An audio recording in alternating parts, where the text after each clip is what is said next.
again, but I've lost all my audience because it cut out completely and it wouldn't come back, so I had to start again. But it's a very bad connection, so probably I'm not going to last very long. But I thought I'd just sign back up again.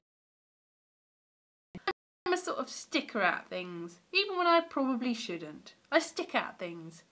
I used to do drama. I used to be in a youth theatre group, and I probably mentioned it fairly recently. Yes, I mentioned it in the diet video. The person that was in charge of it berated me for putting on weight and then sacked me from it.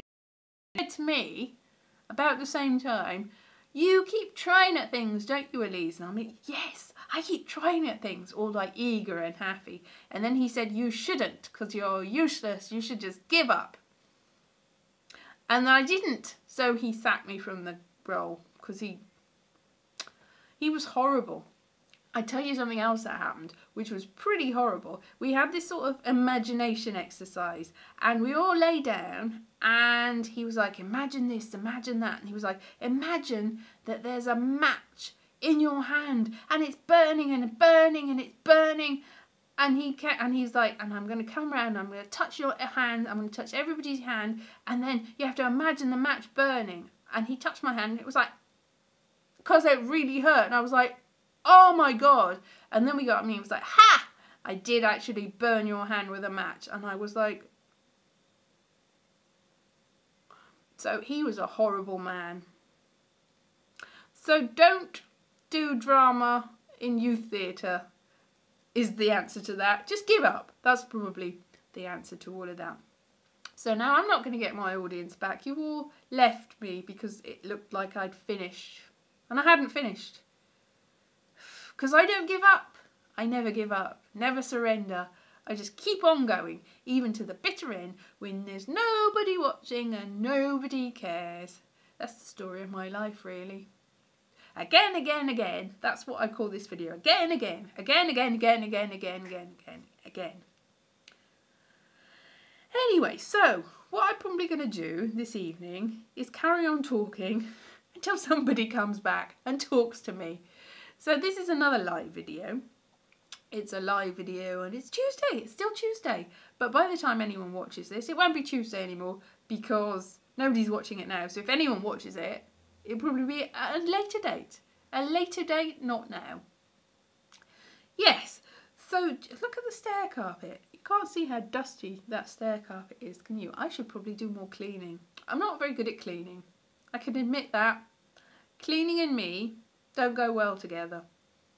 It's just, was it Dorothy Parker that says, "Oh, there's no point cleaning after 2 years, the dust just gets back to it where it was before." Dorothy Parker was probably a bit more witty about it though. Talking about old writers, that everyone's calling like old fat blokes gammon at the moment in British politics. People that are into sort of Brexit and stuff like that, they're calling them gammon, and everyone's like, "Oh, that's racist. You're calling the white middle class men gammon." It's like, well, it's not really racist because it's mostly white people calling the white people gammon, and it's not really a racial thing. It's more a sort of, you look like a big idiot ham. You're like covered in pineapple, and you're cut into a slab. I'm actually not sure what. Anyway, it turns out that I was going to say William Shakespeare. Actually, Dickens said something about a gammon tendency. So Dickens said that men of a certain, but what he actually meant was rubbish and made up and sort of bullish and bull, you know what-ish. And so that's probably what he meant by gammon tendency. But I was looking it up, and there was somebody earlier that had something, I think it was called 10,000 a Year. They had a character called Mr. Gammon. But also apparently in Victorian slang, gammon just meant talking rubbish, talking out your other bits that aren't mouths. Ear, talking out your ear. So that's what gammon is. Roly-poly, gammon and spinach with a hey-ho, said Roly. Did that mean roly-poly, talking rubbish and rubbish with a hey-ho? So probably gammon's an oldie thing. Everybody's talking about the gammon. I don't know if you're called gammon, you're a vegan. I'm not sure. That probably would be like, how could you call me that? But I don't know. I don't know. Insults are a funny thing, aren't they? And somebody else said that it's quite a big thing. Aboriginal Australians call people gammon, and so that it's cultural appropriation to call people gammon in Britain. But I don't think anyone in Britain knew about that. But is cultural appropriation better if you don't know that you're culturally appropriating, or is it worse because you should know things about people in other parts of the world and make sure that you don't insult them? I don't know, because different places have different things and different points of view, and you've got, and like for instance, the Welsh word for carrot is moron. So if you're calling somebody a moron, you're actually calling them a carrot. So are you appropriating Welsh culture? No, you're not, because it's a different thing. And there's probably loads of languages where the words in one language mean something completely different in another language. I can't think of anything offhand. Can anyone think of anything offhand? Nobody answers. But that was an astounding sort of people answering me and I'm answering back. That was astounding. So that word that everyone's just mentioned, nobody's mentioned because nobody's responding to me. But yeah, there must be loads of words that people use and loads of things that people do. Spanish colours, there's Spanish colours that are like, some of them mean different things in different things. Like orange, is orange a Spanish colour? What's orange in orange? Is it orange or orange? Orange wasn't actually a colour until they came up with a name for it. Did you know that? True fact. Everyone just said it was red or pink. But then oranges, the word orange, the colour orange is actually after the orange. The actual eating orange is what made people call the colour orange. It's all backwards, really. So an orange isn't orange. Orange is orange. Orange is orange. See, words just become nonsense the more you say it. Any word, if you keep saying it, just give me a word. Nobody's giving me a word. I'm going to get a word. Coat. So you keep saying coat. Coat. It disintegrates into nonsense. Tiger. Actually, tiger still sounds like something if you keep saying it. But most words, if you keep saying them, just disintegrate into... It means nothing. You just don't think about that. Yes. Oh, yes, that's true. That's very true. And, yes. And also in Germany, the word for black is also an insult in various different countries as well. But it's also somebody's names. So if your name, like if you're called Pratt, Mr. Pratt, you can't help being called Mr. Pratt, but it also means something else. But would you give up the name Pratt because it means something else? No, be proud of your name. Be proud of your thing. Whatever it is, be proud. But if you had a name that was like really obscene, think insert obscene word here, would you keep using that as a name? It's like something that was so insulting that it was absolutely impossible to say in public, but it was your name. What would you do? Could you even go out in public? There's other names that people just changed. I think there was, yes, there was a maths teacher that apparently at my school, I think his name was actually Mr. Haddock or Mr. Herring, something like that. Mr. Haddock, I'm going to call him Mr. Haddock. But he decided he didn't want to be called Mr. Haddock being a teacher, so he changed his name to his wife's name, which I think on reflection is quite sensible. But the thing is, there were kids at my school that knew that he used to be Mr. Haddock, so we still used to make fun of him for being Mr. Haddock, or whatever his fishy name was. I can't remember offhand, but it was a fishy name. So he didn't really get away with it. But if he'd gone to that school and changed his name before and nobody ever got wind of it, then he could have got away with it. But Haddock's not such a bad word, really. But there are probably people whose names just can't be said in public. Like Voldemort. Is it Voldemort or Voldemort? I think J.K. Rowling says it's Voldemort, even though everyone's going Voldemort. because he's not French. Voldemort. So yes, there are different words that can't be said. Voldemort. Yeah, writing it's not helping me pronounce it. Voldemort. Voldemort. Voldemort. Like, there's a French actor who's, I don't think he's French by birth, but he's French. Everyone called him Jean Reno, but apparently he's called Jean Reno because he's not actually French. He was in a thing with Natalie Portman, which has got a different name over here apparently. It's called Léon, but I think it was called The Assassin or something like that. I don't know. Everywhere internationally. I'm getting flown out by moths here still. Moths everywhere. Imagine if your name was Mr. Moth. You'd never be able to live it down. Because moths are evil. Evil. You can't really live with a moth. Imagine if you were married to a moth. How would that? Yeah, this is just like the worst stand-up comedy routine in ever. I actually did a long-winded bit about moths in my last full-length Edinburgh show. And somebody said, hey, I'm going to come, you need a director. And they came and saw it and they said, the stuff you did, because it was all about being Welsh, the stuff you did about being Welsh was really good. You should drop all the moth stuff. And I'm like, but I like the moth stuff. It's not really relevant though, is it? Welsh moths. I'm sure there are Welsh moths. Well, I've seen them in Wales. I've seen more of them in London though. Yeah. I don't know why I've suddenly gone off the beaten track, but that's just me, isn't it? There's no track to beat, really. The whole of my life is off the beaten. Yes, you do get moths at this time of the year everywhere. Winter, I was like, oh, they're not back. There's no moths. They're all gone. Oh, talking of which, my mother's neighbour found a thing in the garden, and my mum was like, whoa, whoa, whoa, whoa, and we thought it was a stick insect, even though they're not native to Britain.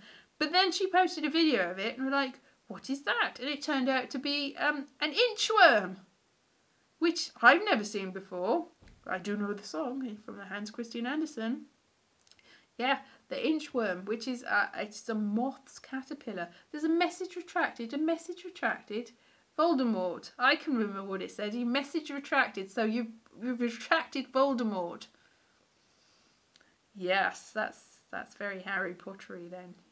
Yes, we're all muggles and you're the real thing. You're a proper wizarding family person that's retracted, that can't say the name Voldemort anymore. What was I saying? Oh yeah, moths. So was that an inchworm? I've never seen them before. And they just look like weird sticks. So they are stick insects, but not stick insects. They're insects that are sticks. Lepidop... What is it that butterflies are called? Butterflies are insects, aren't they? Yes, they've got 6 legs. I think they are insects. Anyway, I might be wrong. I think they are. Having a discussion about mollusks or something the other day. Oh, what was it? Yeah, blue being the last baby. Blue was the last colour to be named? Whoa, was it? Would consider insects, yes, exactly. But somebody said that actually barnacles are insects. They're the same family as insects. It was just like, are they? Something. I don't think they are though. They're the same family as maybe something like lobsters. Are lobsters the same family as insects? I can't even remember more. I know spiders aren't insects, but they are insect-like. They're a bit like insects, and you'll probably kill them with an insecticide. That you wouldn't though, because spiders are our friends. This is what I learned because my mum used to read me Charlotte's Web when I was a baby, so I've never had a problem with spiders or pigs. They're fine. Spiders and pigs living together. Happy times. But it was sad, obviously. But my mother was scared of spiders, but I think the book helped her. Charlotte's Web is all about a spider and a pig. It's just like, what the... talking of things, what I came to late was the Cat in the Hat and stuff like that. But I know when I went to college, somebody in my acquaintanceship, that's not her, somebody I knew bought all the Cat in the Hat and all the Grinch books and everything, and just was reading them, just reading them out loud and cracking themselves up. And then everyone was like, yeah, so it's green eggs and ham and Sam I Am and everything. And they were just going on about them. That's the first real experience I had of Dr. Seuss when I was practically a grown-up, which is quite sad. I know why I'm reminded now of Arrested Development. Oh, I think because the new series, the new remix. Who's an Arrested Development fan? Me. Anyway, nobody else. Anyway, so I just watched all the new series remix, and because there's a new series coming next week or the week after, something like that. Anyway, I am a big fan of Arrested Development, and I've been playing that Merge Dragons game. You get dragons, and they sort of name the dragons for you. You keep like merging eggs, and you get some dragons. And one of them was called Job, G-O-B, Job. That's how you pronounce it. And I was like, what? And then I got a big dragon. It was called Gobias. Not Joe Bias, it's Go Bias, like go buy some coffee. So Arrested Development, Georgina, is about a really selfish family that are awful and terrible, and they say awful things, and they're insensitive, and they're just terrible. Even the one, Michael, who's like the main one, who thinks he's sensitive and great, he's also terrible. They're all terrible, and none of them are very likeable, but you sort of like them anyway. And they just do awful things, and they're idiots, and they're very rich, and terrible things happen to them. One of them goes to prison, and there's somebody else. Actually, practically all of them at some point have gone to prison, and they're just awful. So basically it's about a terrible family who you could sort of laugh at and go, hooray, at least I'm not them. But they are very rich, and then they're not very rich, and then... Anyway, I'm not really selling it very well. It's very funny. You should watch it, because it's ridiculous as well. It's stupid.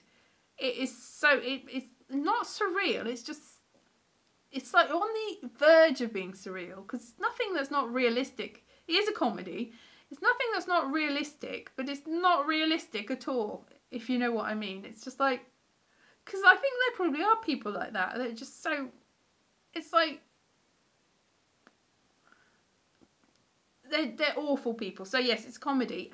All of the series are on Netflix at the moment in the UK, and I think wherever you got Netflix. So you should watch that. So that's my potted review, not very good review, of Arrested Development, is watch it. They're horrible people. And it's funny. I don't know what else I can say about it, really, because there's another thing in the comedy world. Yeah, a comedy world. There's a there's going to be a course on how to write reviews for comedy, and I did a journalism course. It took me over a year. I had to do loads of exams, learn how to write and everything, and then I got jobs on newspapers. It took me years, and I still, you know, it took me several years before I felt that I was any good at it. This comedy course is like 12 o'clock to 6:30. And it claims to be able to teach you everything you need to know about writing reviews. I mean, all you need to know is, do I like it? Yeah, this is what happened, but I'm not spoiling it. So probably you don't really need to know. You just need to be fairly... I mean, a lot of the people that write reviews in Edinburgh... Hello! A lot of the people that write reviews in Edinburgh, while I'm in Edinburgh, don't get paid to write reviews. They're usually students, and a lot of the times... they get to send to things that they've no interest in, because in exchange for writing the reviews, they get free tickets to see these shows. Unaware of the fact that you can probably get free tickets to write these shows if you review for your own blog. You don't need to be exploited by some other company, really, because if you can prove yourself to be a legitimate reviewer, and you know, having your own blog for a while, you can do that. But these people get sort of sent to these things, and they don't really know what they're doing. And a lot of the time, I know sometimes I got reviewed, it was like, I don't like comedy, I don't really know much about comedy, and I don't really know what this was. I think it was comedy, but I don't know what comedy is. And it's like, now it helps if you know what you're doing, but they tend to be like, there's also like people that have been sent to opera and got no idea about opera, and I think you have to have some sort of idea about what you're seeing. I mean, there is a sort of, there's probably a market for people that are completely not expert at things, reviewing things that, But the BBC soaked that up because apparently the BBC was decided to do a theatre show, and they employed a load of people that didn't know anything about theatre, so it was sort of a layman's idea of theatre. It's like, well, I'm not sure that works. I think you have to know the nuances and sort of the conventions of a particular thing before you have enough idea of how to write. You can't just write about things completely from an audience perspective. You have to have some sort of expertise, I think, because otherwise you could just completely get the wrong end of the stick. I mean, if you're an audience member and you don't know much about a thing, then maybe you can get something out of it and you can learn as you're going. But you have to sort of know what you're doing to write about a thing. Like if you were writing about mechanical engineering and you know nothing about mechanical engineering, then you would be foolhardy to embark on, you know, all there is to know about mechanical engineering and get it. I got a book publishing deal by talking about this. So I'm all back to the people that, the first video, the whole thing about people that don't know what they're doing seem to be more confident than people that really do. Oh look, I've got a head made of coats. I'm sinking into the coats. Look, I've got a... Hello, Elise. I'm being eaten by a coat. Anyway. So, this one has been longer than the first one. And I think I got slightly more people, but I only got 1 like. But thank you for the person that liked me anyway. So what have we learned? You have to know things. That's it. Just be upfront that you're a layperson. Exactly. There is some sort of argument for saying, I know nothing about this thing, but I've gone into it and I'm experiencing it, and that's a thing. That's a specific thing though. If you're like a layperson's guide to something and you're just learning about it, then that's fine. But you can't all the time. I'm just like, yeah. You can't all the time have that. And I think we're in a culture where the people that are the worst at things and the stupidest and the most ignorant are the ones that get all the opportunities. Whereas people... You don't have to be an auto mechanic to review cars, no, but you do have to know something about cars. You don't have to know everything, the ins and outs of cars. I mean, you have to sort of know what you don't know. That's it. I mean, you don't have to know everything, obviously, but you have to know when you're not an expert. So you can write about things. You've got to know something, and you have to know that you don't. You have to know that you don't. It's like, know yourself. Who is it that, one of the philosophers is like, you know, I think it was that Aristotle, I know enough that I know nothing. I know I don't know a lot. Exactly. Now I know that I know very little. But the things that I do know about, I tend to, like, not... And that's it. Now, a lot of times people get in arguments with me and they say things and I think, I'm pretty sure that's not right. But I'm not confident enough in my own experience and knowledge I'm like, I really don't think they're right, but they seem to know what they're doing. So those people that seem to know what they're doing win, because I'm like, ooh. And then I don't say anything, and then I think I'm going to look it up and I'm like, oh, I was right, I should have said something. Most of the time that happens. Most of the time when I think I'm not sure they're right, I'm usually right. But I'm not confident enough to say it, because that one time where I go, hang on a minute, is the time that I will be completely wrong about it and look like a complete pitiful fool. Definitely. So I'm 75. Yes, I'm completely wrong about it. You're right. I go, yeah, I'm sure you're right. That's if somebody questions me on something, if I say something that I think I'm right about, but I'm sort of a little bit tentative about it, and they go, I'm sure you're not right about that, and I go, no, you're probably right. You're probably right that I'm wrong, and I just like sulk in a corner. And usually then they're not right that I'm wrong. I'm always right. I'm not always right, but I daren't say anything. I'm not confident enough to say but I'm confident enough to say that I think I'm probably more right than I am wrong, usually, but I don't say anything because I'm not sure. Is that even confidence? And now I'm like feeling, oh, that was very big-headed of me to think that I know things when I don't know things, and I think, so I'm like really, really unsure of myself. really unsure of myself. Yeah, exactly. And that's what I tend to do when I'm like, I'm going to say, oh, yeah, you're probably right. But then I am probably the worst of that, because then I go look on the internet and go, aha, that thing that you said. So at a later date, if I know the person, I will go, hang on a minute, ha ha, you were wrong, ha ha. So that's even worse, because I'm like, rub it in their faces. But only if I know them well. If I don't know them well, then I'm just like, stink away going, oh, they're probably right. But I will have to find out for myself. That's the thing. I think you have to find out for yourself. You have to learn what you don't know. And if your worldview is changed, then it's your responsibility to go and find out all the facts from both sides and see whether your worldview should have been changed or whether you were right in the first place. Because you might be right in the first place, or you might have been wrong all along.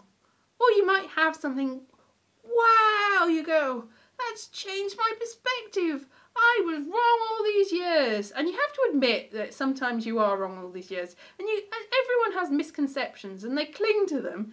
And they're absolutely sure that they're right about things that they weren't ever right about.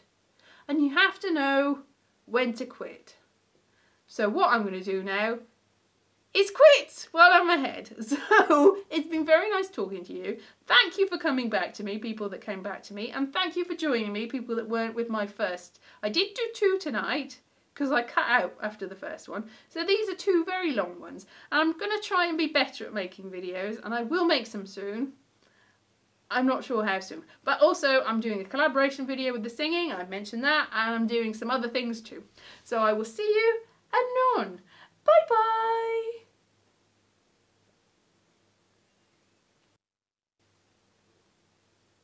No.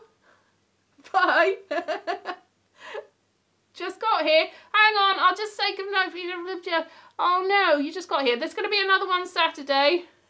I'm going to stop streaming soon, but there's going to be another one Saturday. Catch me there. I'll tweet about it. Bye.